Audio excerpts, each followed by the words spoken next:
আসসালামু আলাইকুম। এসএসসি বিজ্ঞান বিভাগের শিক্ষার্থী, আশা করি সবাই ভালো আছো। আজকে আমরা আমাদের পদার্থবিজ্ঞানের দ্বিতীয় অধ্যায় গতি চ্যাপ্টারে কিছু বিষয় পড়ালেখা করব। যেগুলো বিষয় আমি আজকে বোঝানোর চেষ্টা করব, সেগুলো এখানে আমরা হাইলাইট করছি। টপিক আকারে ধাপে ধাপে আমরা এগুলো শেষ করব। সর্বপ্রথম আমরা এই গতি চ্যাপ্টার নামের সাথে দুইটা শব্দ যদি বলি, একটা গতি আর একটা শব্দ লেখা আছে স্থিতি। এই দুইটা বিষয় বলতে আমরা কি বুঝি? এই দুইটা বিষয় যদি বুঝতে চাই, তাহলে আমাদের এখানে শর্ত আছে। তিনটা শর্ত আমাকে আগে বুঝতে হবে। একটা বলছি, সময়ের পরিবর্তনের সাথে সাথে, সময়ের পরিবর্তনের সাথে সাথে পারিপার্শ্বিক সাপেক্ষে যদি কোনো বস্তুর অবস্থানের পরিবর্তন ঘটে, তাহলে সেটা গতিশীল এবং সেই ধর্মটাকে বলা হয় গতি। আমরা বলতে চাচ্ছি তিনটা বিষয় কিন্তু আমাদের ফিক্স থাকতে হবে। এক, যেটা সবসময় হচ্ছে, এটা থেমে নাই। পৃথিবীর সৃষ্টি থেকে এখন থেকে পরিবর্তন হচ্ছে, সময়ের পরিবর্তন, এটা সবসময় হচ্ছে। আচ্ছা আচ্ছা, পারিপার্শ্বিক সাপেক্ষে বলতে কি?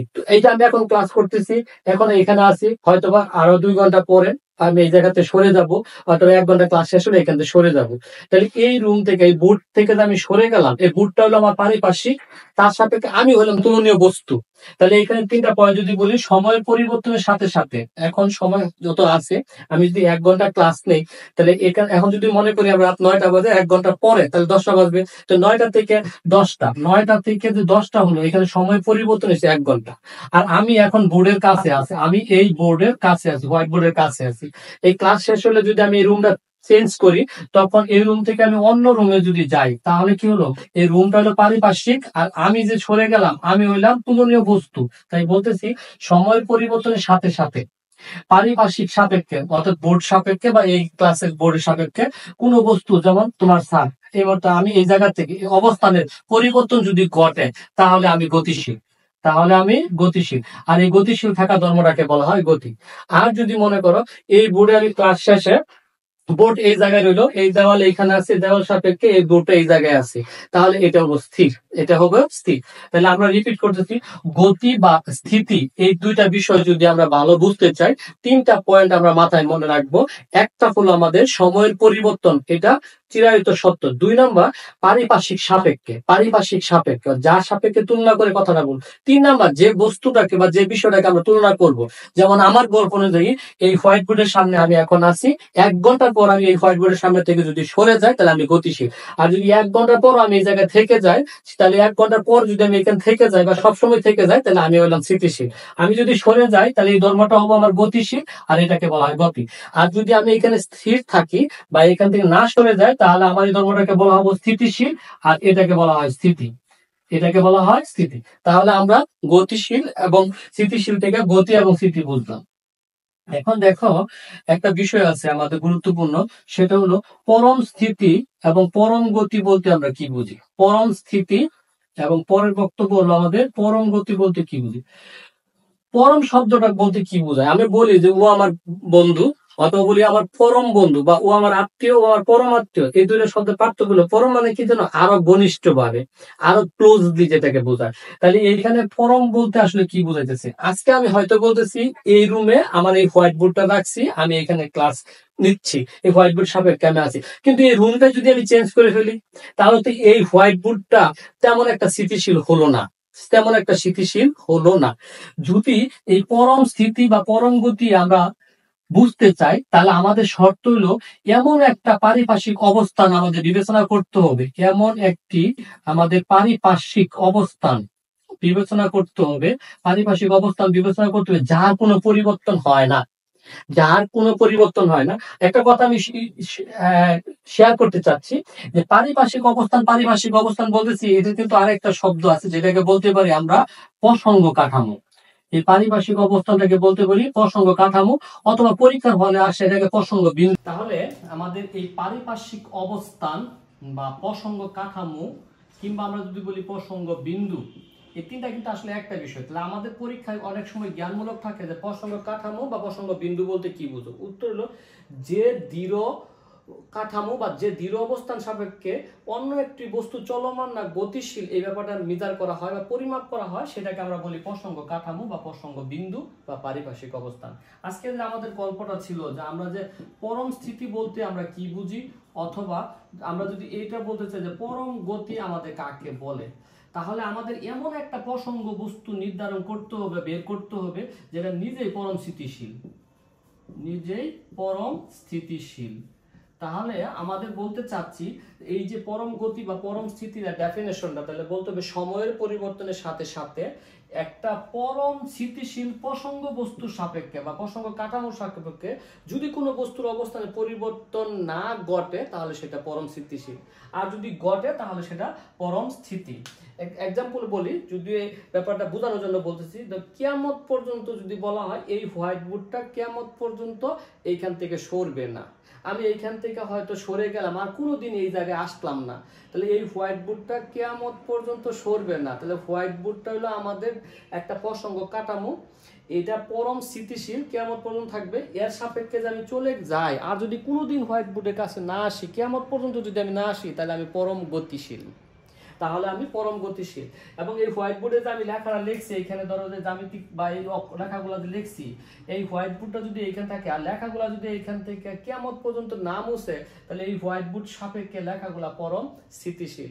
তাহলে এই পরম গতি এবং পরম স্থিতি যদি বুঝতে চাই, আমাদের প্রথম পয়েন্ট হলো এমন একটা প্রসঙ্গ বা পারিপার্শ্বিক অবস্থান নিব বা প্রসঙ্গ কাঠামো নিব বা প্রসঙ্গ বিন্দু নিব যেটা নিজেই পরম স্থিতিশীল, তার সাপেক্ষে যদি কোনো বস্তু চলে বা চলমান থাকে তাহলে সেটা পরম গতি, আর যদি না চলে, আমি বলতে চাচ্ছি না চলে বা থেমে থাকে, তাহলে সেটাকে বলবো আমরা পরম স্থিতি। সো অ্যাগেন এবং ফাইনালি আমি পরম গতি বা পরম স্থিতির ডেফিনেশন দিতে চাচ্ছি, সময়ের পরিবর্তনের সাথে সাথে পরম স্থিতিশীল কোনো প্রসঙ্গ বস্তুর সাপেক্ষে যদি কোনো বস্তুর অবস্থানে পরিবর্তন ঘটে তাহলে পরম গতি, আর যদি না ঘটে তাহলে সেটা পরম স্থিতি। সবচেয়ে মজার বিষয় কি জানো, পৃথিবীতে পরম গতিও সম্ভব নয়, পরম স্থিতিও সম্ভব নয়, পরম গতিও সম্ভব নয়, পরম স্থিতিও। পরম গতি নয় তাহলে এগুলো কি স্যার, যেগুলো আমাদের কাছে মনে হয় সবসময় গতিশীল, এটাকে বলা হয় আপেক্ষিক গতি, এটাকে বলা হয় আপেক্ষিক গতি। তো পরম স্থিতি না, তাহলে এটাকে আমরা কি বলতে পারি স্যার, এটা পরম না, এটাকে বলা হয় আপেক্ষিক স্থিতি, আপেক্ষিক স্থিতি। আপেক্ষিক শব্দটার আসলে মেইন যে মিনিংটা সেটা হলো ধরে নেওয়া হয়, তুলনা করা হয় সাপেক্ষে। হয়তো বা এই রুমটা 20 বছর এই জায়গায় আছে, বুটটা 20 বছর এখানে লাগানো থাকলো, তাহলে এটা আমরা মনে হচ্ছে যে অনেকটা স্থিতিশীল, এটা আপেক্ষিক স্থিতি। তাহলে একটা প্রশ্ন যদি পরীক্ষায় থাকে, লিখিত পরীক্ষায় বা যে একটা বিষয় জানার জন্য আমরা বলতে পারি, সেগুলো পরম নয় কোনো গতি, পরম নয় কোনো স্থিতি, সকল গতি আপেক্ষিক, সকল স্থিতি আপেক্ষিক। কেন স্যার? পৃথিবীতে পরম স্থিতিশীল কোনো প্রসঙ্গ কাঠামো পাওয়া সম্ভব না, কারণ পৃথিবী নিজেই বিভিন্ন গ্রহ উপগ্রহ সূর্যের চারদিকে ঘূর্ণায়মান, সূর্য সহ ঘুরতেছে, তাহলে আমরা সেটাই বলছি যেহেতু তারা পৃথিবী নিজেই ঘূর্ণায়মান, তাহলে এখানে কোনো পরম স্থিতিশীল কাঠামো পাওয়া সম্ভব না, অতএব এর সাপেক্ষে পরম গতি পাওয়া সম্ভব না, পরম স্থিতি পাওয়া সম্ভব না।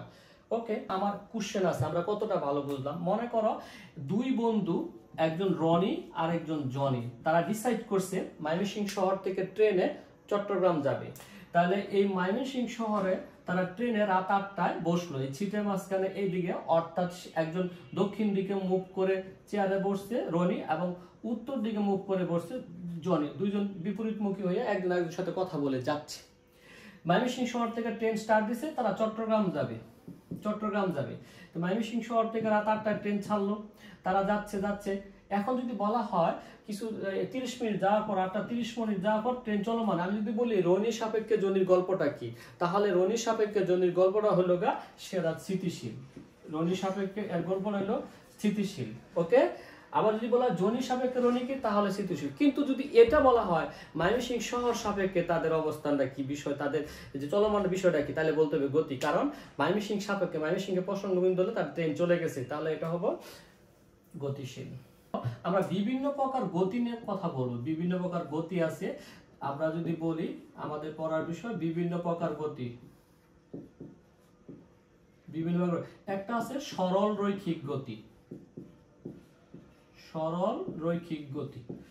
এই বিষয়টা যদি বলতে চাই যে একটা বস্তু যদি তার আদি অবস্থান থেকে সোজা পথে বা সরল পথে চলে, সেটা সে দিক পরিবর্তন করে চলুক অথবা গড়িয়ে গড়িয়ে দিক পরিবর্তন করে চলুক, তাহলে সেটা তোমার হবে সরল রৈখিক গতি। অর্থাৎ এটা একটা সোজা রাস্তা, এইখান থেকে যদি মনে করো একটা ফুটবলে তুমি কি দিলা, ফুটবলটা গড়িয়ে গড়িয়ে গড়িয়ে গড়িয়ে ঘুরিয়ে ঘুরিয়ে ঘুরিয়ে এই পর্যন্ত গেছে, তাহলে সরল রৈখিক গতি হবে। তাহলে কি হবে, সরলরৈখিক গতি হবে। আর তুমি যদি এখান থেকে হেঁটে হেঁটে সোজা পথে যাও তাহলে সরলরৈখিক গতি হবে। সরলরৈখিক গতির মূল কনসেপ্ট হলো সরল পথে যাইতে হবে, সোজা পথে যাইতে হবে। ওকে, এখন আমরা পড়বো যেটা, সেটা হলো ঘূর্ণন গতি। ঘূর্ণন গতি, ঘূর্ণন গতি বলতে আমরা কি বুঝি? ঘূর্ণন গতির ক্ষেত্রে একটা নির্দিষ্ট বিন্দু থেকে একটা সমান দূরত্ব বজায় রেখে যদি ঘুরতে থাকে একটা বস্তু, যেমন বৈদ্যুতিক পাখার গতি, একটা নির্দিষ্ট বিন্দু থেকে সমান দূরত্ব বজায় রেখে যদি সবসময় ঘুরতে থাকে বৃত্তাকার পথে, তাহলে সেটাকে আমরা কি বলবো? ঘূর্ণন গতি। যেমন বৈদ্যুতিক পাখার গতি, ঘড়ির কাঁটার গতি, এটা ঘূর্ণন গতি। এবার আমরা যেটা বলতে চাচ্ছি, চলন গতি বলতে আমরা কি বুঝি? চলন গতি, দেখো চলন গতির ক্ষেত্রে একটা বিষয় সাবধান থাকতে হবে। চলন মানে কি? এক জায়গা থেকে আরেক জায়গায় সরে যাওয়া। এইখানে যে বস্তুটা সরে যাব, এই বস্তুটির সমস্ত কণা একই দিকে যাবে। এখানে মূল কথা হলো দিক পরিবর্তন করা যাবে না, একই দিকে যেতে হবে। চলন গতির ক্ষেত্রে মূল গল্প হলো দিক পরিবর্তন করা যাবে না, একই দিকে যেতে হবে। যেমন আমরা যদি এখান থেকে বলি, মনে করো এইখান থেকে এদিকে যাচ্ছে, এরকম ভাবে যাচ্ছে। এখন যদি এটা এইভাবে যায়, দেন এরকম যায়, তাহলে এটা চলন গতি হবে না, কারণ এখানে দিক পরিবর্তন করে ফেলছি।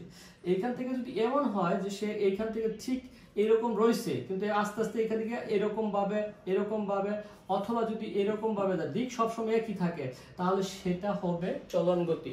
তাহলে সরলরৈখিক গতির ক্ষেত্রে সোজা পথে যায়, দিক পরিবর্তন করতে পারে, কিন্তু চলন গতির ক্ষেত্রে তাকে অবশ্যই দিক পরিবর্তন করা যাবে না, তাহলে সেটা হবে চলন গতি। যেটা আমি একটু ভালো করে আপনাদের সাথে শেয়ার করতে চাচ্ছি, পর্যায়বৃত্ত গতি। এই পর্যায়বৃত্ত পিরিয়ডিক মোশন যা আছে, এই গতিটা আমাদের ফিজিক্সের গতি চ্যাপ্টার 2য় অধ্যায় যেমন প্রয়োজন আছে, আর একটু গুরুত্বপূর্ণ অধ্যায় আছে 7ম অধ্যায়, তরঙ্গ শব্দ, সেখানে কাজে লাগবে। পর্যায়বৃত্ত গতি যদি বুঝতে চাই, তাহলে আমি বলবো এবার 3টি শর্ত আমাকে আগে ফিল আপ করতে হবে। 3টি শর্তের মধ্যে 1 নম্বর শর্ত হলো একটি নির্দিষ্ট বিন্দু। 2 নাম্বার যে নির্দিষ্ট সময় পর পর। 3 নাম্বার একই দিক থেকে অতিক্রম করতে হবে,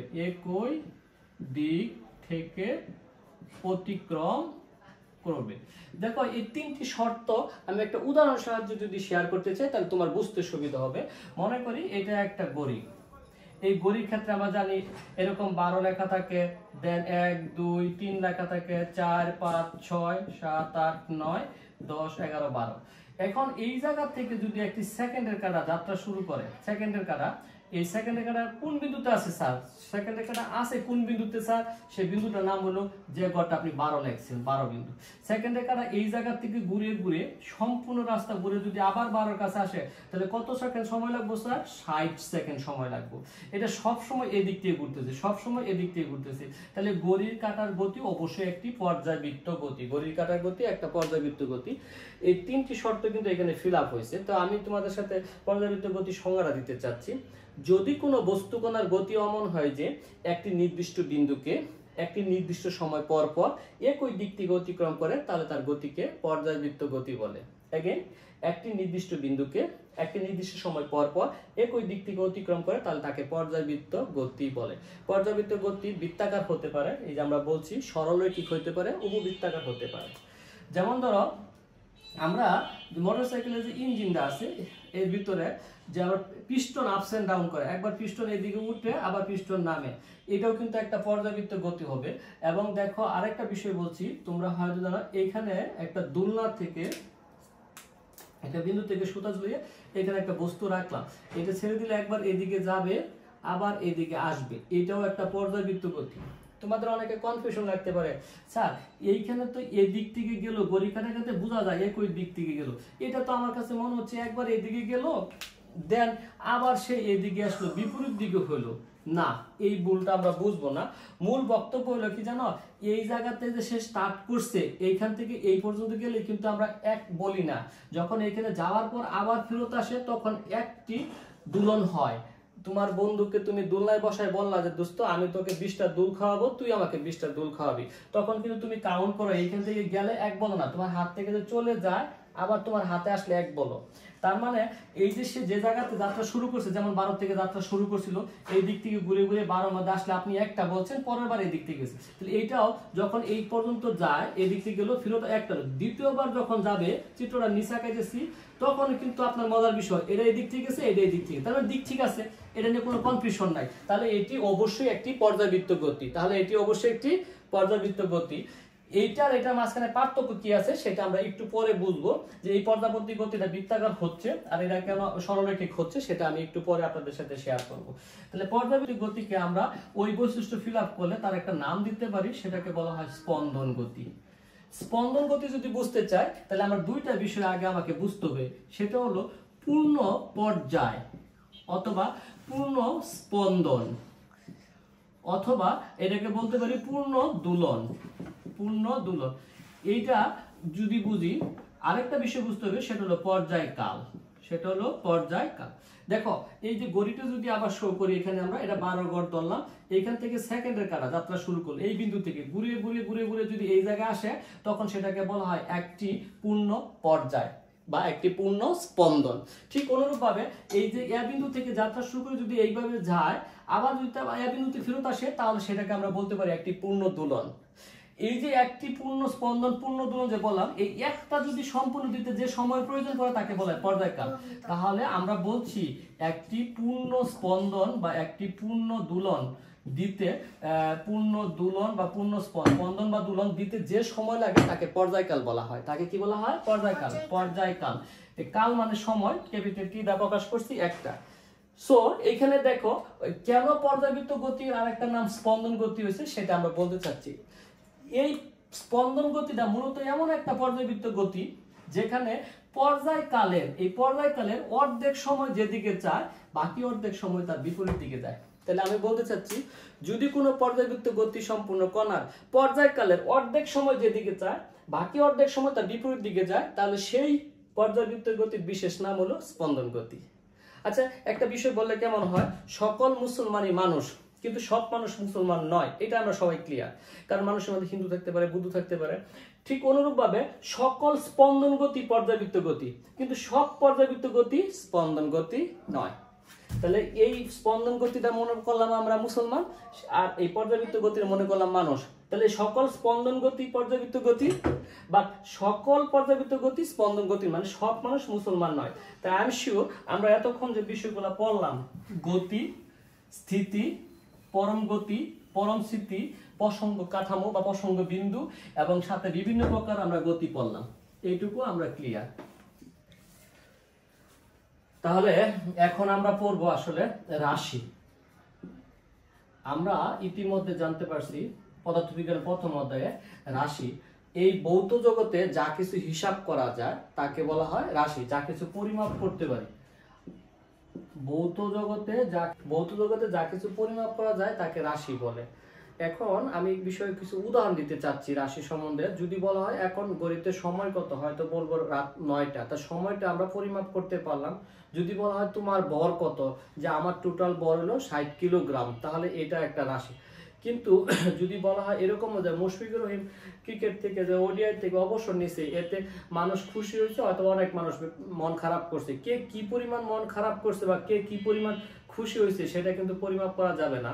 তোমার এক খুব প্রিয় মানুষ মারা গেলে তোমার মন যে কষ্ট পায়, সেটা কতটুকু কষ্ট করে এক্স্যাক্টলি সময় যেরকম মাপা যায়, তোমার মোট পরিমাণ বা ভর মাপা যায় সেরকম মাপা যাবে না। কিংবা বাংলাদেশ যদি ভারতের সাথে ক্রিকেট খেলা জয়লাভ করে, তাহলে আমরা কি পরিমাণ খুশি হই, তাহলে এক্স্যাক্টলি মাপা যাবে না। এই যে হাসি, কান্না, অথবা ভালো লাগা, অথবা দুঃখ, এগুলা কিন্তু রাশি নয়। যেগুলো পরিমাপ করা যায় সেগুলো রাশি। এখন এই রাশি দিকের বিবেচনায় দুই প্রকার। দিকের বিবেচনায় দুই প্রকার রাশি, দিকের বিবেচনায় দুই প্রকার। অর্থাৎ কোন রাশি প্রকাশ করতে যদি তোমার দিকের প্রয়োজন পড়ে, তখন তাকে আমরা একটা সংজ্ঞায়িত করব দিক রাশি বা ভেক্টর রাশি। যদি দিকের প্রয়োজন না পড়ে, শুধু মানের প্রয়োজন পড়ে, তাকে বলা হয় স্কেলার রাশি। তাহলে একটা নাম বলছি আমরা, সেটা আমরা যে দেখলাম দিকের বিবেচনায় রাশি দুই প্রকার। এখন কোন রাশি প্রকাশ করতে যদি তোমার শুধু মান প্রয়োজন পড়ে, তাহলে সেটাকে বলা হয় স্কেলার রাশি। কোন রাশি প্রকাশ করতে যদি তোমার মান প্লাস দিক উভয়ের প্রয়োজন পড়ে, তাহলে সেটাকে বলা হয় ভেক্টর রাশি। তাহলে আমরা দেখলাম দিকের বিবেচনায় রাশি দুই প্রকার। যেমন আমি বলতেছি এখন ঘড়িতে সময় 9টা, রাত 9টা বাজে, এখানে কিন্তু দিকের প্রয়োজন পড়ে না। অর্থাৎ আমি যদি বলি এখন ঘড়িতে রাত 9টা উত্তর দিকে, সেটা বেমানান, কারণ এটার সাথে এই দিকের কোনো প্রয়োজন নাই। তাহলে সময়টি হলো শুধু স্কেলার রাশি, এটা একটা নির্দিষ্ট মান আছে, এখানে কোনো দিক নেই। অনুরূপভাবে যদি বলি যে ময়মনসিংহ শহর থেকে ঢাকা 120 কিলোমিটার দক্ষিণে, তো ময়মনসিংহ শহর থেকে ঢাকা 120 কিলোমিটার দক্ষিণে, এখানে কিন্তু দুইটা বিষয় আসছে। একটা হলো 120 কিলোমিটার, এটা হলো মান, এবং দক্ষিণ এটা হলো দিক। তাহলে এই ক্ষেত্রে আমরা এটাকে বলতে পারি ভেক্টর রাশি, এটাকে বলতে পারি আমি ভেক্টর রাশি। তাহলে দেখো আমি যে বললাম কিছু কিছু রাশি প্রকাশ করার জন্য শুধু মান হলে এনাফ, আবার কিছু কিছু রাশি প্রকাশ করার জন্য মান ও দিক উভয়ের প্রয়োজন পড়ে।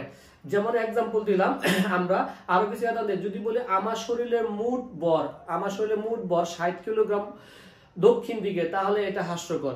আমার শরীরে মোট বর শুধু 60 কিলোগ্রাম বলবো, তাহলে ভর স্কেলার রাশি। তাহলে আমরা দেখলাম যে সকল রাশি প্রকাশ করার জন্য শুধু মানের প্রয়োজন পড়ে তাকে স্কেলার রাশি বা অদিক রাশি বলে, আর যে সকল রাশি প্রকাশ করার জন্য দিক এবং মান উভয়ের প্রয়োজন পড়ে তাকে ভেক্টর রাশি বলে। আমরা এই যে ভেক্টর রাশি যেটা আছে,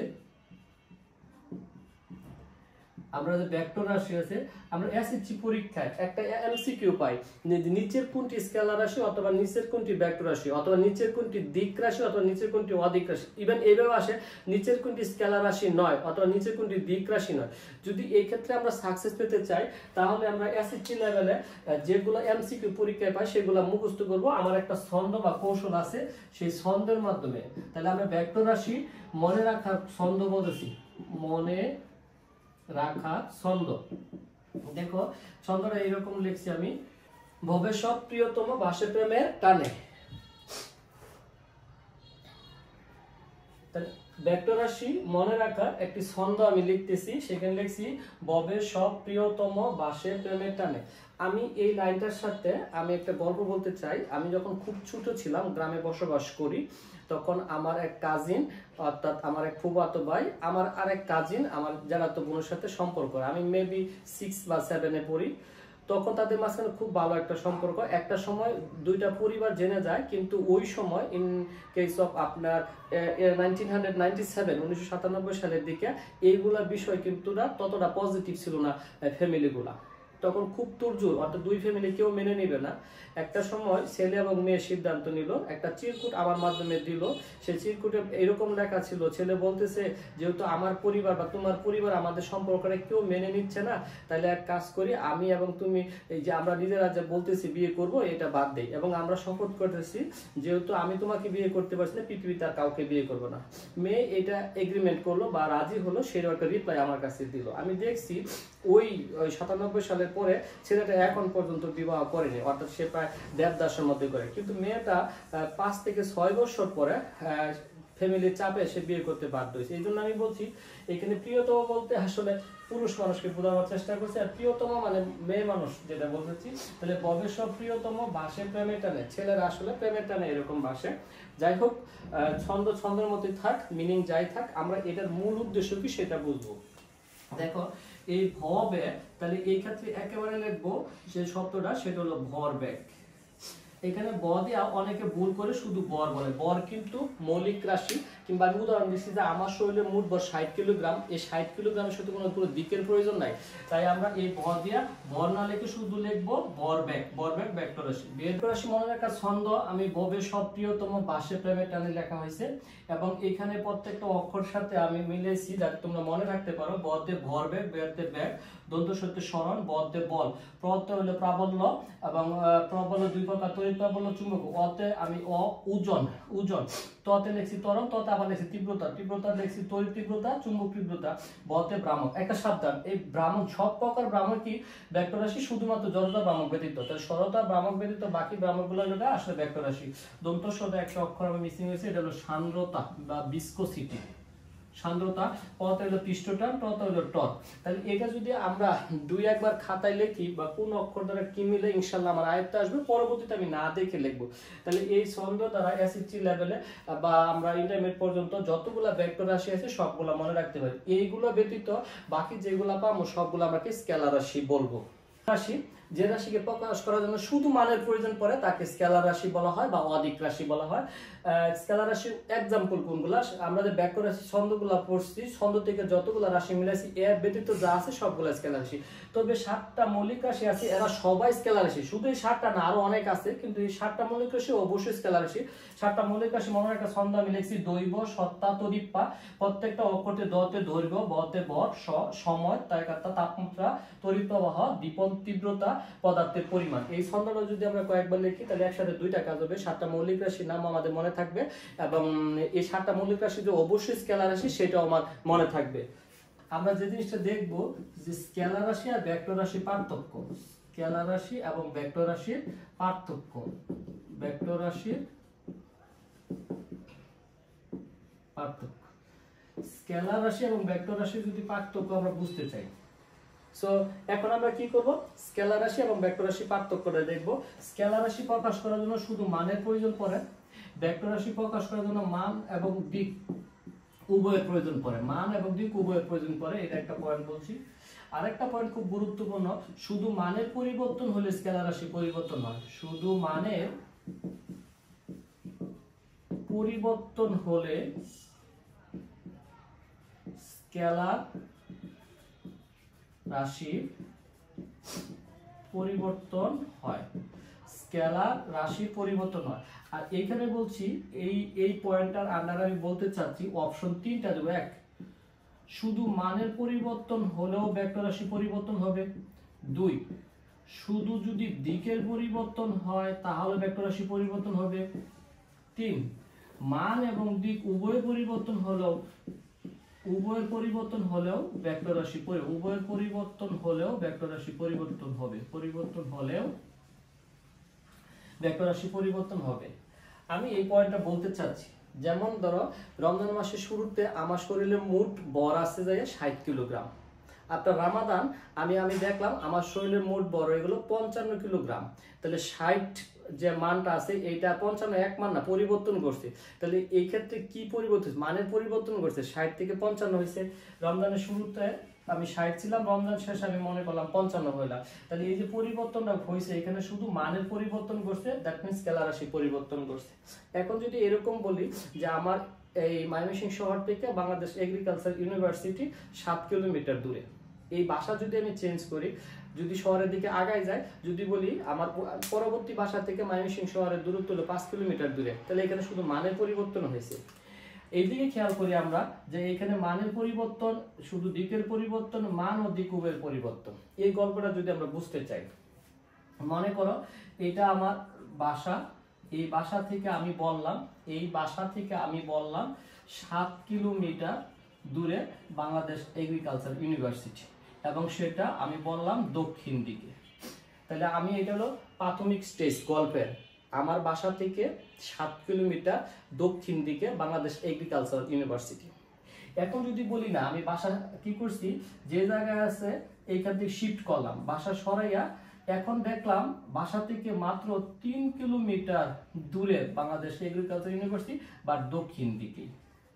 তাহলে এখানে কি হয়েছে স্যার, আগে ছিল ডিসটেন্স 7 কিলোমিটার, এখন ডিসটেন্স হচ্ছে 3 কিলোমিটার। দ্যাট মিন্স আমার দিক ঠিক আছে, মান পরিবর্তন হয়েছে, বাট আমার সেই গল্পটা চেঞ্জ হয়ে গেছে। তাহলে মানে শুধু মানের পরিবর্তন হলেও ভেক্টর রাশি পরিবর্তন হয়। যদি এরকম বলি আমি যে না বাসা আমার ঠিক আছে, আমি মান 7 কিলোমিটার রাখলাম, কিন্তু এবার আমার ইউনিভার্সিটি অর্থাৎ বাংলাদেশ এগ্রিকালচার ইউনিভার্সিটিটা আমার বাসা থেকে বললাম আমি উত্তর দিকে। দ্যাট মিন্স ইউনিভার্সিটিটা থেকে আমি বাসা অন্য জায়গায় নিয়ে যাওয়ার কারণে মান ঠিক রাখছি, বাট বাসাটা আগে ছিল আমার এগ্রিকালচার ইউনিভার্সিটি থেকে উত্তর দিকে, আর এগ্রিকালচার ইউনিভার্সিটি ছিল দক্ষিণ দিকে। সো এখানে কিন্তু পরিবর্তন করছে, বাসা থেকে এগ্রিকালচার ইউনিভার্সিটি এখন 7 কিলোমিটার দূরে। বাট এরকম যদি হয় যে আমার বাসা থেকে 4 কিলোমিটার দূরে এগ্রিকালচার ইউনিভার্সিটি, কিন্তু আমার বাসাটা এখন এমন জায়গায় গেছি যেখান থেকে বলতে হবে পূর্ব দিকে আমার এগ্রিকালচার ইউনিভার্সিটি কত 4 কিলোমিটার দূরে। তাহলে আমি এই উদাহরণ সাহায্যে বোঝাতে চাচ্ছি শুধু মানের পরিবর্তন হলে ভেক্টর রাশি পরিবর্তন হয়। এটা হলো তোমার প্রাথমিক স্টেজ।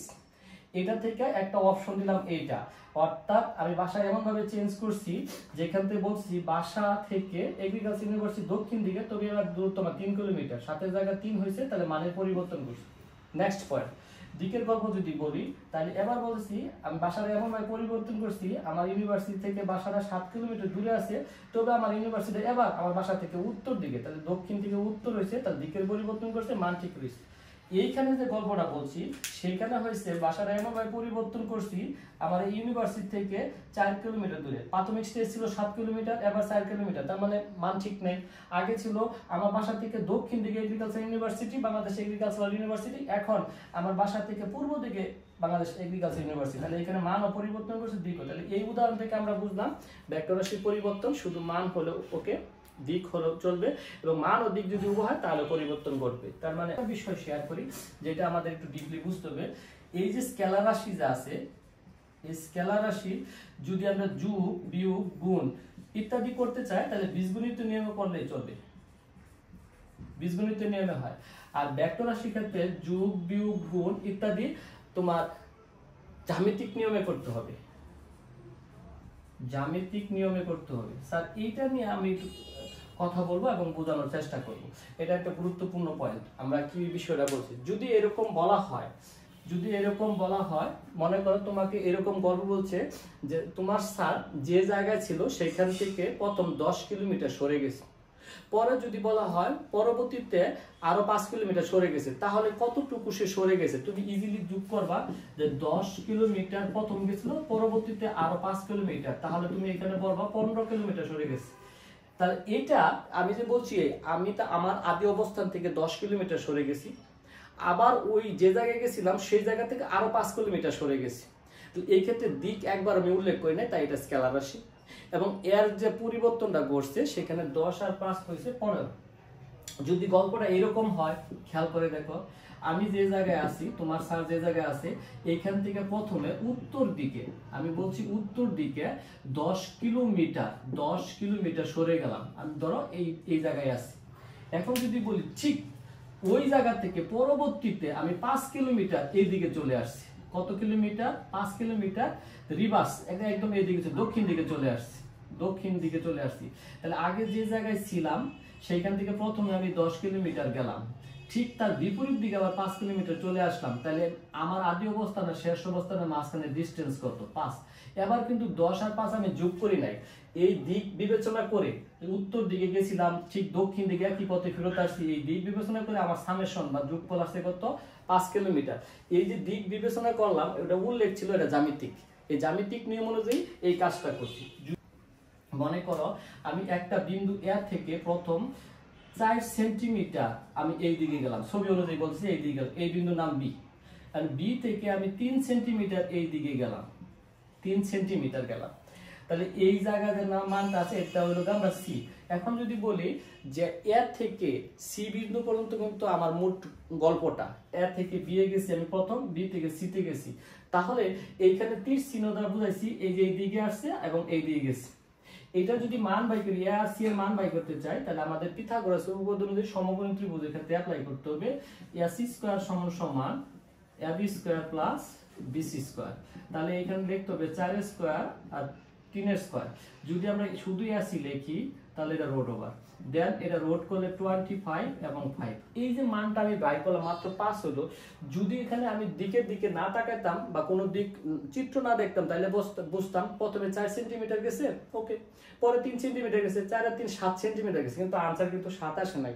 এই জ্যামিতিক নিয়মে সেটা কত আসছে? আমাদের 5 আসছে। তাহলে এইখান থেকে সিম্পলি বুঝতে পারলাম যে ভেক্টর রাশি যোগ বিয়োগ গুণ ইত্যাদি বীজগণিত নিয়মে হয় না, এটা জ্যামিতিক নিয়মে হয়। চলো আমরা एग्जांपल শেয়ার করি যে এবি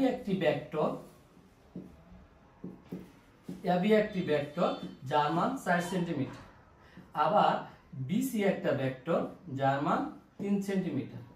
এখন এই দুইটা নিয়ে যদি একটা কাজ করা যায়, এবি আর বিসি যোগ করে যদি নতুন একটা ভেক্টর পাওয়া যায়, আমরা সেই কথাটা বলবো লব্ধি ভেক্টর। লব্ধি ভেক্টর কাকে বলে? লব্ধি ভেক্টর, লব্ধি শব্দের অর্থ হলো পাওয়া, মানে নতুন কিছু পাওয়া। তাহলে আমি যদি চিত্র আঁকাই এইরকম ভাবে দেখেন, প্রথমে আমি লিখছি এ এবং বি, এটার মান 4 সেন্টিমিটার, এ বি একটা ভেক্টর। পরবর্তীতে আমি লিখলাম বি এবং সি, এদিকে এরো দিলাম যে এদিকে গেছে সি বিন্দু, এটা হলো 3 সেন্টিমিটার, এখন এইখান থেকে এই পর্যন্ত নতুন একটা ভেক্টর বললাম এসি। তাহলে আমার চিত্র অনুযায়ী এসি হলো লব্ধি ভেক্টর। যদি দুই বা ততোধিক ভেক্টর রাশি যোগ করে নতুন একটা ভেক্টর পাওয়া যায় তাকে বলা হয় লব্ধি ভেক্টর। তাহলে আজকে আমাদের এবি একটা ভেক্টর ছিল, বিসি একটা ভেক্টর ছিল, এই দুইটা ভেক্টর যোগ করে আমি নতুন একটা ভেক্টর পাইছি এসি ভেক্টর।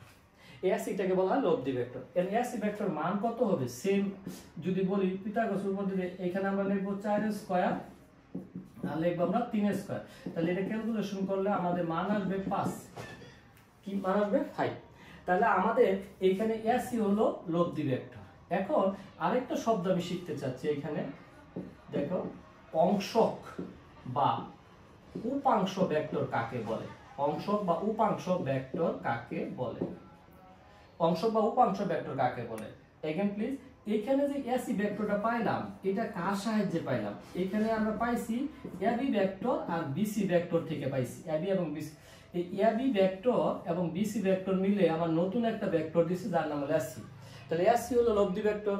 এই এবি এবং বিসি প্রত্যেকই হলো অংশক বা উপাংশ ভেক্টর। তাহলে অংশক বা উপাংশ ভেক্টরের সংজ্ঞাটা কি?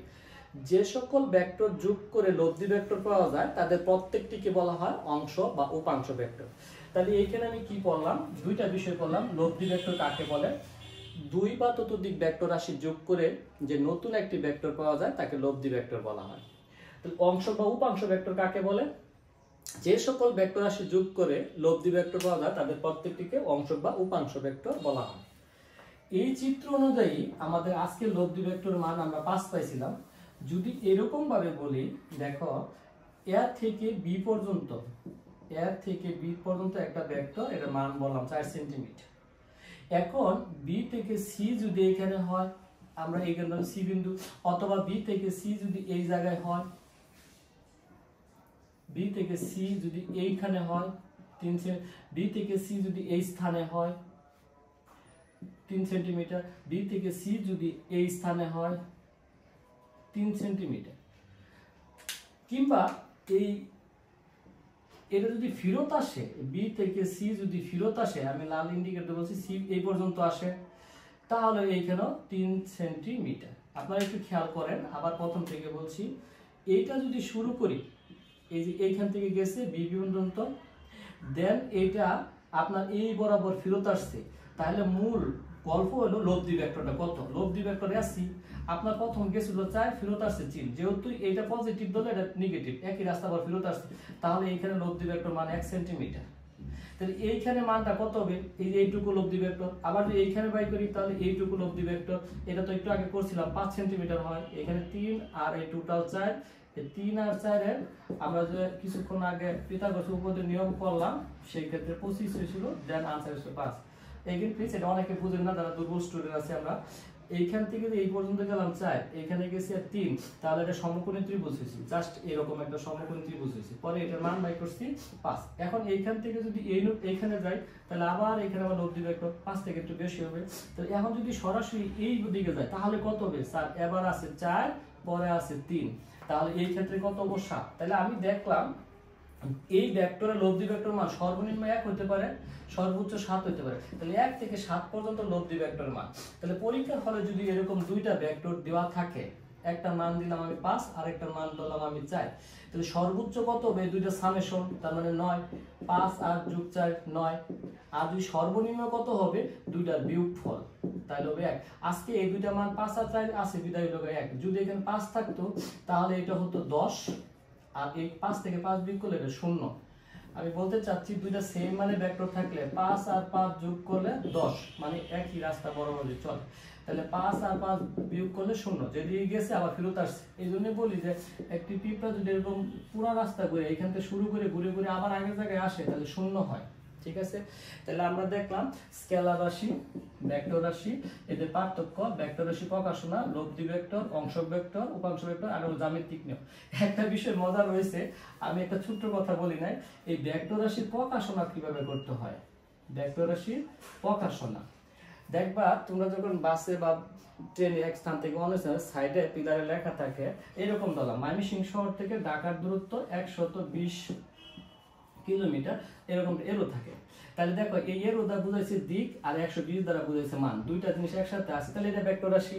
তাই বলতে চাচ্ছি যদি একটা ভেক্টর রাশি হতে চায় উপর একটা এরো চিহ্ন থাকবে, তো ভেক্টর রাশি প্রকাশন হলো তীর চিহ্ন দ্বারা প্রকাশ করা হয়, এটা হলো দিক আর এটা হলো মান। ওকে স্যার, এরো চিহ্ন দ্বারা প্রকাশ করা হয়। তাহলে ভেক্টর রাশির মানটা কি হবে? মানটা হবে শুধু এখানে আরেকটা নিয়ম আছে, ভেক্টর রাশি প্রকাশন তীর চিহ্ন দ্বারা প্রকাশ করা হয় অথবা বোল্ড হরফ দ্বারা প্রকাশ করা হয়, এরকম বোল্ড হরফ দ্বারা প্রকাশ করা হয়। বোল্ড হরফ দ্বারা ভেক্টর রাশি প্রকাশ করা হয়। তোমরা যারা মাইক্রোসফট ওয়ার্ডে কাজ করো দেখবা বোল্ড হরফ, ইটালিক হরফ, আন্ডারলাইন এরকম লেখা থাকে। বি যদি সিলেক্ট করে বোল্ড হয়ে যায়, ইটালিক হরফ হয় এবং আন্ডারলাইন হয়। তাহলে এই বোল্ড হরফের কথা বলছি। আচ্ছা স্যার, ভেক্টর রাশির মান কি স্যার? এই তীর চিহ্ন বাদে যা থাকবে তা মান, অথবা আরেকটা ভাগে প্রকাশ করতে পারি আমরা এই ভেক্টর রাশির তীর চিহ্ন সহ একটা মডুলাস।